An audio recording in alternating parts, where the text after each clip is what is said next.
আশা করি সবাই ভালো আছেন। আমাদের আজকের আরো একটি টেকনিক্যাল অ্যানালাইসিস এডুকেশনাল ভিডিওতে আপনাদের সবাইকে স্বাগতম জানাচ্ছি। আহ, গত 3টা ভিডিওতে আমরা বেশ কিছু স্টকের কিছু প্যাটার্নের লক্ষ্য করেছি, যেটা হচ্ছে একটা চ্যানেলকে মেনটেন করে সাপোর্ট এবং রেজিস্ট্যান্স জোন গুলাকে আমরা কিভাবে ফাইন্ড আউট করতে হয় সেটা শিখেছি। আজকেও আমরা সিমিলার জিনিসটা একটু শিখবো। সবার আগে আমরা দেখছি যে এখানে মাগুরা প্লেক্সের একটা চার্ট আছে। আমরা গত ভিডিওতে যেমনটা দেখেছিলাম, ম্যাকডি ক্রস ওভার যখন হচ্ছে, এই যে ম্যাকডি ক্রস ওভার ইনক্রিজ করলো, এইখানে ম্যাকডি ক্রস ওভারের এই জায়গাটা হচ্ছে প্রাইস নিয়ার 75, এবং সেখান থেকে প্রাইসটা কিন্তু 95 টাকা পর্যন্ত গিয়েছে। সেকেন্ড টাইম আবার ক্রস ওভার হয়েছে এবং এটা কিন্তু জিরো লেভেলের উপরে হয়েছে। এইটা সেই জিরো লেভেল। সেই 90 টাকা থেকে আমরা এটা দেখলাম যে 115 টাকা পর্যন্ত প্রাইসিং হয়েছে। আর এইখানে যেমন একটা ক্রস ওভার হয়েছে ম্যাকডি, এইখানে প্রাইসটা সামান্য কিছু বেড়েছে। এইখানে কিন্তু ম্যাকডির ক্রস ওভারটা প্রায় বলতে পারা যায় যে অলমোস্ট হয়ে গিয়েছে বা এরকম একটা সিচুয়েশন। স্টকের প্রাইস এখন আবার 90 টাকা। তো এইটা আবারও 95 এইরকম অ্যারাউন্ড যেতে পারে। যদিও এটা আমার অনেক আগের নেয়া, অর্থাৎ গত সপ্তাহের স্ক্রিনশট নেয়া। কারেন্ট মার্কেট প্রাইসের সঙ্গে আপনারা একটু মিলিয়ে নেবেন। তো এইখানে যে বিষয়টা আপনাদেরকে একটু দেখাতে চাচ্ছিলাম, যে এই যে চ্যানেলটা এখানে আমরা দেখতে পাচ্ছি, এই চ্যানেলের রেজিস্ট্যান্স জোন গুলা কিন্তু এখানে ভ্যালিড রেখেছে, অর্থাৎ এইখানে। তো এইটা যদি বাড়তে বাড়তে আলটিমেটলি এই পর্যন্ত আসে, অর্থাৎ 97 98 পর্যন্ত আসে, এখানে একটা রেজিস্ট্যান্স ফেস করার কথা। আইদার এটা ব্রেকআউট করে আরো উপরে যাবে, অথবা ব্রেক না করতে পেরে আবার ফল ব্যাক করবে। ঠিক একইভাবে আমরা যদি এটার রেজিস্ট্যান্স জোন দেখলাম, এবার যদি সাপোর্ট জোনটাকে দেখি, এইটা একটা সাপোর্ট জোন এবং এইটা একটা সাপোর্ট জোন। আলটিমেটলি ক্লোজিং প্রাইসটা কিন্তু এটার কাছাকাছি বা এটার উপরে রেখেছে, অর্থাৎ এইটা ভ্যালিড রাখতেছে। পরবর্তীতে যদি এমনটা হয় যে এই কারেকশন, যেহেতু যদি বুল মার্কেট থাকে, তাহলে এই নিচের চ্যানেলে আর প্রাইসটা নাও আসতে পারে। সেই ক্ষেত্রে আমরা যেটা দেখতে পারি, এইখানে ইউটার্ন নিয়ে আবারও 80 85 টাকা অ্যারাউন্ডে সাপোর্ট নিয়ে পরবর্তীতে আবার একটা মুভমেন্ট তৈরি করতে পারে, এবং সেই মুভমেন্টের ডেস্টিনেশনটা থাকবে এই রেজিস্ট্যান্স জোন গুলো, অর্থাৎ 105 টাকা, 110 টাকা, 115 টাকা। যদি এগুলো ব্রেক করতে পারে, ফার্দার আরো বড় প্রাইসিং হতে পারে। আদারওয়াইজ এই রেজিস্ট্যান্স জোন গুলোতে বাধাপ্রাপ্ত হতে পারে। আমরা পরবর্তী স্টকটা দেখি, মালিক স্পিনিং।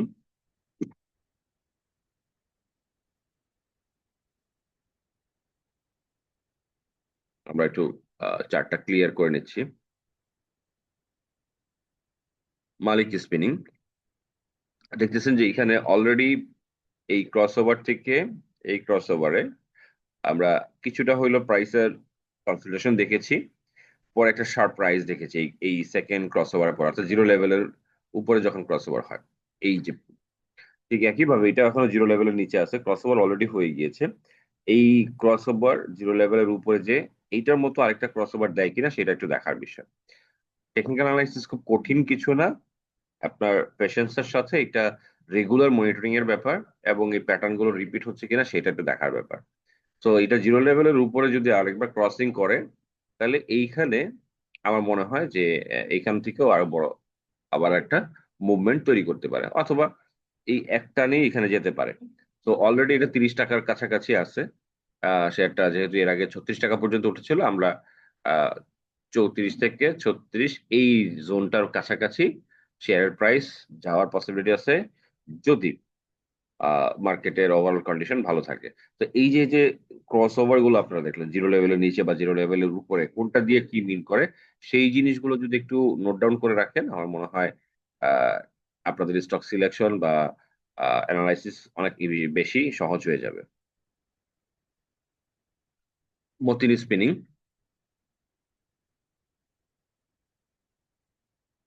এখনো পর্যন্ত ক্রস ওভার করেনি যখন আমি স্ক্রিনশটটা নিয়েছি। আপনারা একটু চার্টের সঙ্গে মিলিয়ে নেবেন। যদি ক্রস ওভার করে, যেমন এখানে একটা সাপোর্ট তৈরি করেছে, আপওয়ার্ড মুভমেন্ট, আর এইখানে হচ্ছে রেজিস্ট্যান্স জোন। সো এইটা যদি মুভমেন্ট করে এক্সটেন্ডেড হতে থাকে 50 টাকা পর্যন্ত যেতে পারে, যদি সেইটা ব্রেকআউট করে 54 টাকা পর্যন্ত রেজিস্ট্যান্স জোন ক্রিয়েট করতে পারে, বা রেজিস্ট্যান্স আছে আমরা অলরেডি দেখতে পাচ্ছি। এই একটা, এই একটা। আর যেহেতু জিরো লেভেলের নিচে, তার মানে এটা একবারে যাবে না, কিছুটা সময় নিয়ে তারপরে যাবে। সো আপনার হাতে সময় আছে বাই সেল করার মতো, যে একটা স্ট্র্যাটেজি, সুইং ট্রেড করার স্ট্র্যাটেজি, সেটা যদি আপনারা মেনটেন করেন তাহলে এই রকম ভাবে আস্তে আস্তে করতে পারেন। পরবর্তী স্টকটা দেখবো আমরা। এটা হচ্ছে Mozaffar Hossain spinning mill limited. আমরা দেখি যে এইটার চার্টের কি অবস্থা, এবং এইটা কিভাবে আমরা same pattern, McD cross over, এই ম্যাকডি ক্রস ওভার, এই ম্যাকডি ক্রস ওভার, এই ম্যাকডি ক্রস ওভার, তিনটা ক্রস ওভার। তিনটা ক্রস ওভার, এই যে তিনটা প্রাইস মুভ, এই একটা, এই একটা, এইখানে আবার আরেকবার হয়েছে, এইখানে আরেকবার হয়েছে। তার মানে হিস্ট্রিক্যাল প্যাটার্ন গুলো আমরা দেখলাম যে এই ধরনের প্যাটার্ন যখনই করেছে প্রাইসের কিছুটা মুভমেন্ট আসছে। অলরেডি এইটা ক্রস ওভার করে ফেলছে, হইতে পারে এই জায়গায় রেজিস্ট্যান্স ফেস করে কারেকশন হইতে পারে, কনসলিডেট করতে পারে। তো জিরো লেভেলের উপরে গিয়ে বড় একটা মুভমেন্ট আবার আসতে পারে। সেই ক্ষেত্রে ইনিশিয়ালি প্রাইসটা 15 টাকা, এরপরে এই রেজিস্ট্যান্স জোন ধরলে 16 টাকা, এই রেজিস্ট্যান্সটা ধরলে 17 টাকা, 17.5 টাকা, এবং আলটিমেটলি শেয়ার প্রাইস এই 18.5 টাকা, আর এখানে ধরলে 20 টাকা। তো অনেকগুলো রেজিস্ট্যান্স জোন আছে ছোট ছোট। তো যারা ছোট ছোট ট্রেডে পছন্দ করে ছোট প্রাইসের, আহ তারা এই ধরনের টেকনিক্যাল প্যাটার্ন গুলো বের করে করে ফাইন্ড আউট করতে পারেন যে কোন কোন স্টকে এই ধরনের সুযোগগুলো থাকতে পারে। সেগুলো একটা লিস্ট আপনারা মেনটেন করবেন এবং রেগুলার চার্ট অবজার্ভ করবেন। পরবর্তী যে স্টকটা আমরা দেখবো এটা হচ্ছে মুন্না এজিএমএল। সেম ম্যাকডি ক্রস ওভার, এখানে এইখানে ম্যাকডি ক্রস ওভার দুইবার হইতে দেখলাম, এখনো জিরো লেভেলের নিচে সাপোর্ট তৈরি করেছে এখানে, এই যে এই জায়গাটাতে। সো এটা একটা ভ্যালিড সাপোর্ট জোন, আর এইখানেও একটা সাপোর্ট জোন তৈরি করেছে, যদিও এটা রেজিস্ট্যান্স হিসেবে কাজ করছে, বাট এই জায়গার রেজিস্ট্যান্স একটা পর্যায়ে যে এখানে সাপোর্ট হিসেবে কাজ করেছে। আর আলটিমেটলি রেজিস্ট্যান্স জোনের এই ডাউন ট্রেন্ড চ্যানেল, এইটা চ্যানেল বলবো না, বাট ডাউন স্লপ যেটা আর কি, সেটা রেজিস্ট্যান্স জোনটা হচ্ছে আপনার এই জায়গায়, অর্থাৎ এইটা হবে 335 টাকা বা 30 টাকা। সো এখন যেটা হইতে পারে, এই চ্যানেলটাকে মেনটেন করতে পারে, হয়তো বা আরো কয়েক মাস এই চ্যানেলটাকে মেনটেন করে একটা পর্যায়ে যে এই চ্যানেলটা আরো বেশি স্কুইজ হবে, হয়ে এইখান থেকে একটা ব্রেকআউট করে হয়তো বা বড় কোনো প্রাইস মুভমেন্টে যেতে পারে। আমার প্রিভিয়াস মার্কেট নিয়ে যে আলোচনাগুলো ছিল সেগুলো একটু দেখে নিবেন, তাহলে এই স্টকগুলোর মোমেন্টামের আনুমানিক একটা সময় আপনারা নিজেরা আশা করি ইনশাল্লাহ বের করতে পারবেন। মুন্না সিরামিক, আমার যতটুকু আমার মনে আছে যে এইটা সম্ভবত এখন 80 টাকার উপরে অবস্থান করছে।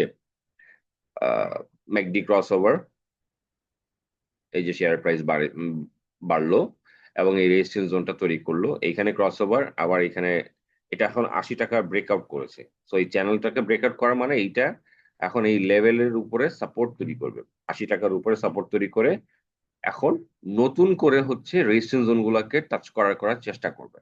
সেটা হইতে পারে এই লেভেলটা 85 টাকা, আমরা ইমিডিয়েট রেজিস্ট্যান্স যদি ধরি এখানে 92 টাকা, এবং আলটিমেটলি এটা যদি ধরি তাহলে 98 টাকা, তিনটা রেজিস্ট্যান্স আমরা এখানে পাচ্ছি। সো স্টকটা এভাবে করে আস্তে আস্তে 100 টাকার দিকে যেতে পারে, কারণ অলরেডি মোমেন্টাম গেইন করে ফেলছে, মেবি এখন জিরো লেভেলের প্রায় কাছাকাছি চলে আসছে। আপনারা একটু চার্টটা মিলিয়ে নেবেন। তো যেই প্যাটার্ন গুলো আপনাদেরকে দেখাচ্ছি রিপিটেডলি, এখন পর্যন্ত যতগুলো স্টক দেখিয়েছি সবগুলোর মধ্যেই সিমিলার প্যাটার্ন বা সিমিলার চার্টের সিচুয়েশন। তো এই জিনিসগুলো ফাইন্ড আউট করতে পারলেও আপনি দেখবেন যে খুব ভালো এখান থেকে বিজনেস বের করতে, বা অ্যাটলিস্ট বিজনেস বের করার মতো আইটেম বের করতে পারবেন। তো আপনারা দেখতেই পাচ্ছেন MACD cross over, price high, MACD cross over, price high, এই যে এখানে ম্যাকডি ক্রস ওভার, এই যে প্রাইস হাই, সম্ভবত শেয়ারটা এখন 21 টাকা অ্যারাউন্ড চলতেছে বা এরকম কিছু, বা 22 টাকা মতো চলতেছে। তো জিরো লেভেলকে প্রায় ক্রস করে উপরের দিকে যে চলে যাচ্ছে, এই চ্যানেলের ব্রেকআউটটা হয়েছে, আলটিমেটলি এটা হয়তো বা 23-24 টাকা পর্যন্ত চলে যাবে। তো আপনার এইখানে যদি কখনো বাই হয়ে থাকে, আপনি হোল্ড করতে করতে করতে যদি কোনো কারণে এখানে কনফার্মেশন পান যে চ্যানেল উপরে গেছে, আপনি হোল্ডিংটা তখন আরো বাড়াইতে পারেন।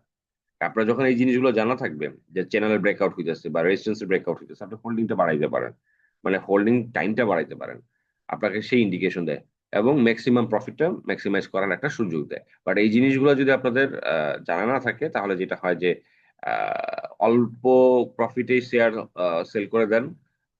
দেখা যায় যে 4-5 মাস হোল্ড করে বা 2-3 মাস হোল্ড করে সামান্য কিছু লাভ হয়েছে, বিক্রি করে দিয়েছেন, বিক্রি করার পর আরো দাম বাড়ছে। এটা সবসময় হয়।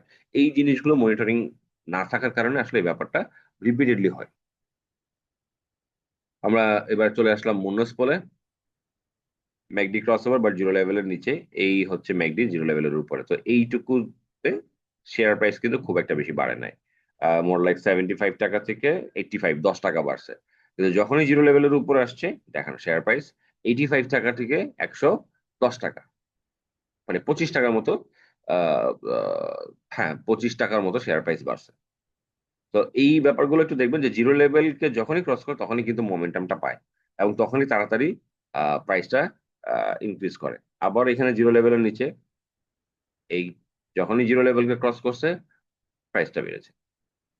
আর এইখানে একটা আপওয়ার্ড স্লোপ তৈরি করেছে, যেটার সাপোর্ট, এই যে ভ্যালিড সাপোর্ট গুলো আমরা দেখতে পাচ্ছি। আমি কালারটা একটু চেঞ্জ করে নিই তাহলে, হ্যাঁ কালার। আর এইখানে রেজিস্ট্যান্স জোন, এই যে রেজিস্ট্যান্স জোন, এই যে রেজিস্ট্যান্স জোন 113 টাকা। তো আবার 113 টাকা, এটা ব্রেক করলে আবার 126 টাকা, এবং এইটাও যদি ব্রেক করে তাহলে আলটিমেটলি এই জায়গাটা 140 টাকার কাছাকাছি। তো এই অ্যানালাইসিসের এই পয়েন্ট গুলোকে আপনারা দেখবেন, সেই সঙ্গে অন্যান্য স্টকের মধ্যে এই ধরনের সিমিলার প্যাটার্ন আছে কিনা সেটা ফাইন্ড আউট করার চেষ্টা করবেন। আহ এবারে যে স্টকটা নিয়ে আলোচনা করবো, এটা হচ্ছে Navana pharma. MACD cross, price high, MACD cross, price high, এইখানেও ম্যাকডি ক্রস, এখানেও প্রাইস হাই। তো বলার কোনো কারণ নাই যে টেকনিক্যাল অ্যানালাইসিস কাজ করে না। এখানেও প্রাইস হাই, সম্ভবত এখন এটা 53 টাকা অ্যারাউন্ড চলতেছে, তার মানে এই চ্যানেলটাকে ব্রেকআউট করেছে। যদি করে থাকে, পরবর্তী রেজিস্ট্যান্স হবে এইটা 56 টাকা। এরপরে রেজিস্ট্যান্স হবে এই জোনটা 58 টাকা বা 59 টাকা। তারপরে রেজিস্ট্যান্স হবে এইটা 62 টাকা। তারপরে রেজিস্ট্যান্স হবে এটা 65 টাকা। সো ছোট ছোট রেজিস্ট্যান্স জোন আছে আমরা দেখতে পাচ্ছি। প্রাইস লেভেলটা যেই যেই লেভেল পর্যন্ত যে আর ইনক্রিজ করতে পারবে না, মোমেন্টাম লুজ করবে মোমেন্টাম, সেই জায়গাগুলোতে আপনাকে ইন্ডিকেশন দেয়, আপনি সেখানে এক্সিট পয়েন্ট নির্ধারণ করবেন। অবশ্যই জেনে রাখবেন, আমাদের এগুলো কমপ্লিটলি এডুকেশনাল পারপাসে তৈরি করা, যাতে করে এই জিনিসগুলো দেখে আপনারা শিখতে পারেন, এবং আপনারা যদি ইন্টারেস্ট ফিল করেন, সেই ক্ষেত্রে আমাদের কাস্টমাইজ একটা কোর্স আমরা ডিজাইন করেছি, লার্ন অ্যান্ড আর্ন। সেই কোর্সটার ব্যাপারে আপনারা দেখতে পারেন, বিস্তারিত জানার জন্য হোয়াটসঅ্যাপে দেওয়া নাম্বারটা যোগাযোগ করতে পারেন। এরপরে যে স্টোরটা দেখবো, ন্যাশনাল পলিমার। আমরা ম্যাকডি ক্রস ওভার দেখতে পাচ্ছি, কনসলিডেট করে জিরো লেভেলকে যখনই ক্রস করেছে, আমরা যদি এই বরাবর টানি, তো এইখান থেকে প্রাইস হচ্ছে 26 টাকার শেয়ার প্রাইস। সর্বোচ্চ আমরা এখানে হয়তো বা 28 টাকা বা 29 টাকা পর্যন্ত পেয়েছি, 3 টাকা গ্যাপ। বাট জিরো লেভেলকে যখন ক্রস করেছে, 29 টাকার শেয়ার 33 টাকা পর্যন্ত উঠছে। তো এখানে 4 টাকার মতো গ্যাপ দিছে। আবারও ক্রস ওভার এই বরাবর। তো এখানে হচ্ছে আমরা ধরে নিলাম 31 টাকা, 31 টাকার শেয়ার 38 টাকা পর্যন্ত উঠেছে, বাট আমরা 36 টাকা ধরে নিলাম, 5 টাকা মতো বেড়েছে। তো আমরা ক্রস ওভার নতুন করে আরেকবার দেখলাম, জিরো লেভেলের অনেক নিচে হইতে পারে এরকম করে একটা পর্যায়ে বড় মুভ। সো এই সিনারিও গুলো সামনের দিনগুলোতে আসে কিনা, সেই প্যাটার্নটা এখনই যদি অবজারভেশনে রাখেন, তাহলে আশা করি ধরতে পারবেন।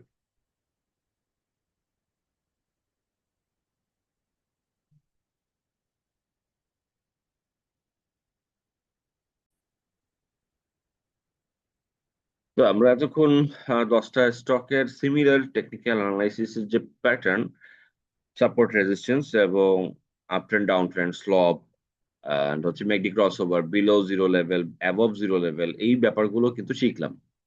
এখন আমরা যে জিনিসটা শিখবো, আমরা দেখতেই পাচ্ছি স্ক্রিনে একটা চার্ট দেখতে পাচ্ছি, এটা হচ্ছে ডিএসএক্স ইন্ডেক্সের চার্ট। এখানে অনেকগুলো রেজিস্ট্যান্স এবং সাপোর্ট জোন দেওয়া আছে, নিশ্চয়ই আপনারা সেগুলো অলরেডি আইডেন্টিফাই করতে পারছেন। আর হচ্ছে মুভিং অ্যাভারেজ দেওয়া আছে। আজকে একটু মুভিং অ্যাভারেজের এবং ক্যান্ডেলস্টিক্স এর আমরা কিছু বিষয় শেখার চেষ্টা করব। শেখার জিনিসটা হচ্ছে অল্প অল্প করে আস্তে আস্তে শেখা, তাহলে এই জিনিসগুলো আপনার মনে থাকে এবং অ্যাপ্লাই করতে সহজ হয় এবং আইডেন্টিফাই করতেও সহজ হয়। তো আমরা একটু যাচ্ছি। বলেছিলাম যে এই সাপোর্ট গুলো এগুলো এখানে ভ্যালিড আছে এবং কাজ করছে, সো এগুলো নিয়ে আমরা আজকে কথা না বলি। ইন্ডেক্সের একটা আপওয়ার্ড আমরা মুভমেন্ট দেখতে পাচ্ছি। এইখানকার যে তিনটে ক্যান্ডেল স্টিক্স, আমি বলেছিলাম যে এই তিনটা ক্যান্ডেল স্টিক্স, এইখানকার এই তিনটা ক্যান্ডেল স্টিক্স এর আহ, মানে কাছাকাছি একটা আমাদেরকে রিডিং দেয়।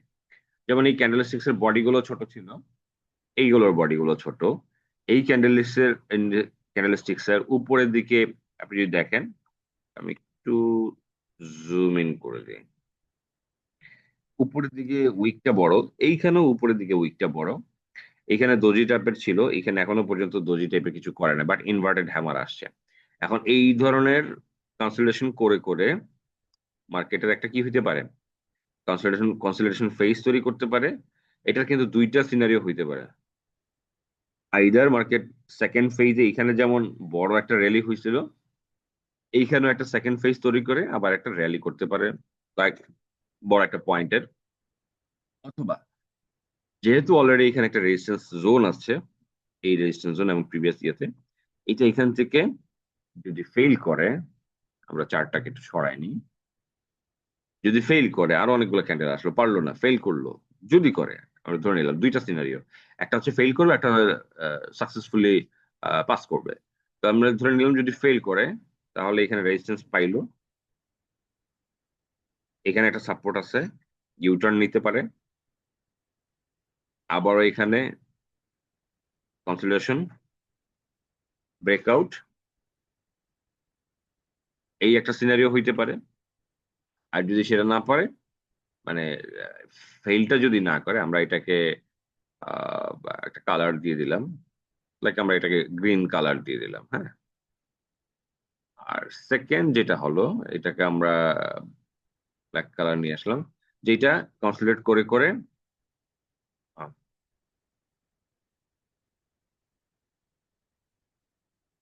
রেড কালার নিয়ে আসি। তো কনসলিডেট করে করে ব্রেকআউট করলো, 5160 পর্যন্ত নিল সাপোর্ট, কনসলিডেশন, তারপরে ব্রেকআউট করে বড় একটা র্যালি। তো দুইটা সিনারিও, যদি ব্রেকআউট করতে না পারে, সাপোর্ট, পরবর্তী সাপোর্ট এই জায়গায়, এই জায়গাটাতে চলে আসতে পারে, এইখান থেকে সাপোর্ট নিয়ে পরবর্তীতে ব্রেকআউট করতে পারে। অথবা এইখানে কনসলিডেট করে করে শক্তি সঞ্চয় করে এই 5080 থেকে 5160 এই জায়গায় কনসলিডেট করে তারপর বড় একটা র্যালি করতে পারে। তো scenario দুইটা আমরা এখানে পেয়েছি। আপনারা অবজারভেশনে যদি রাখেন, তাহলে এই জিনিসগুলো দেখবেন। ক্যান্ডেল স্টিক্সের যদি উপরের দিকে উইকটা বেশি থাকে, তার মানে হচ্ছে এইখানে প্রফিট টেকিং হচ্ছে, ইনডিসিশন টাইপের একটা ব্যাপার চলে আসতেছে, বা যারা প্রফিট টেকিং করছে তারা মার্কেটকে একটু দেখতে চাচ্ছে যে মার্কেটে নতুন করে মানি ফ্লো হয় কিনা। অনেকে সাইড লাইনে প্রফিট নিয়ে বসে থাকে, সেই টাকাটা আবার নতুন করে আসে কিনা সেটা confirmation. Bullish bullish strong candle যদি থাকে, অথবা নর্মাল একটা বুলিশ ক্যান্ডেল যদি থাকে, তাহলে সেটাই হবে কনফার্মেশন যে হ্যাঁ, যারা সাইড লাইনে মানিটাকে রেখে দিয়েছিল বা স্মার্ট মানি যেটা সাইড লাইনে ছিল, সেইটা মার্কেট আবার ইন করছে এবং সেই মানিটা মার্কেটকে ড্রাইভ করে পুশ করে, যেমন এখানে বাড়ায় দিছিল, ঠিক একইভাবে এইখানেও মার্কেটকে পুশ করে ইন্ডেক্সকে বাড়ায় দিবে। এবং সেইখানে অনেক স্টকেরই কিন্তু নতুন নতুন প্রাইসিং আবার হবে। তো এই ব্যাপারগুলো হচ্ছে একটু আপনারা অবজারভেশনে রাখেন, আশা করি ভালো রেজাল্ট পাবেন। এবং এই জিনিসগুলো কেমন লাগছে আপনাদের শিখতে, সেটা আমাদেরকে কমেন্ট সেকশনে জানাতে পারেন। আজকে এই পর্যন্তই, ধন্যবাদ সবাইকে।